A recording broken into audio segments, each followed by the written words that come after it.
So yun guys, bali nauna natin yung ating egg incubator. So yan.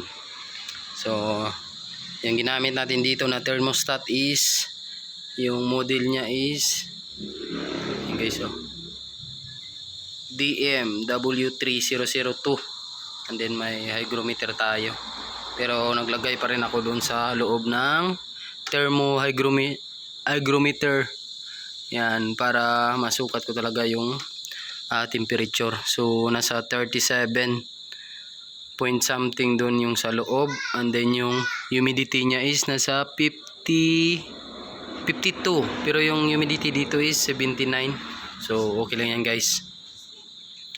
So 1 to 18 days is yung humidity is dapat medyo naglalaro lang siya sa 45 to 50 plus. Tapos kung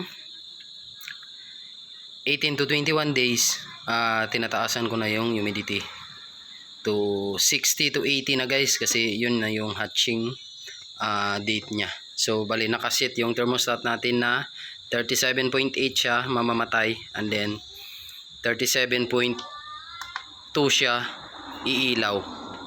So yun guys, tingnan natin. So hintayin lang natin guys na bumukas ulit. So bali ito yung itlog na nabili ko, nasa 28 pieces. So bali Black Australorp to, and then cross sa BPR or Barred Plymouth Rock. So yung 25, yung tatlo is yung Guhan cross sa Shamu. Yun guys, bali tatlo na to, Guhan cross Shamu, and then yung 25 is Black Australorp cross sa Barred Plymouth Rock. So yan guys, malalaki yung itlog. And then meron tayong ditong 16 na itlog ng Shamu Asil natin. Yan guys, bali hindi kasi naglimlim yung ating Shamu Asil, kaya gumawa tayo ng mas maliit na egg incubator para makiter lang tong mga itlog na to na yan guys. So bali na sa 45 lahat to na eggs, 28, 30, 32,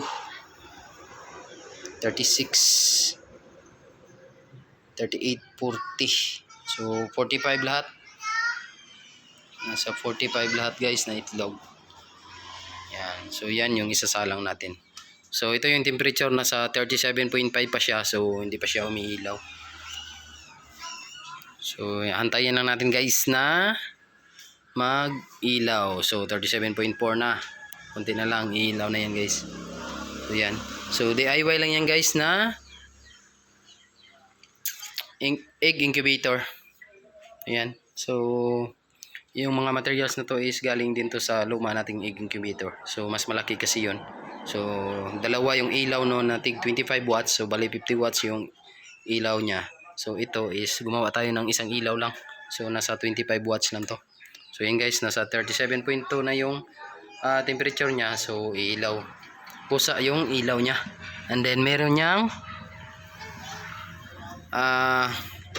fan sa loob na nakasabay din sa ilaw. Pag mamatay yung ilaw, mamamatay din yung fan. So yan guys. So yan yung ating thermohygrometer na isa sa loob. So yan. So ito yung hygrometer niya sa ilalim, nasa 52, and then yung temperature niya is nasa 37 point something. Yan guys. So yan. So bali isasalang ko na to guys. So bali malinis naman yung itlog, and then ito nalinisan ko na rin to. Yan. So unahin natin tong Guhan cross sa Shamu.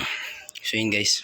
So bali yung date ngayon is July 20. So yung expected date nito na magiging 21 days is sa August 10. So yun guys. So yun guys, bali ito na yung itlog lahat.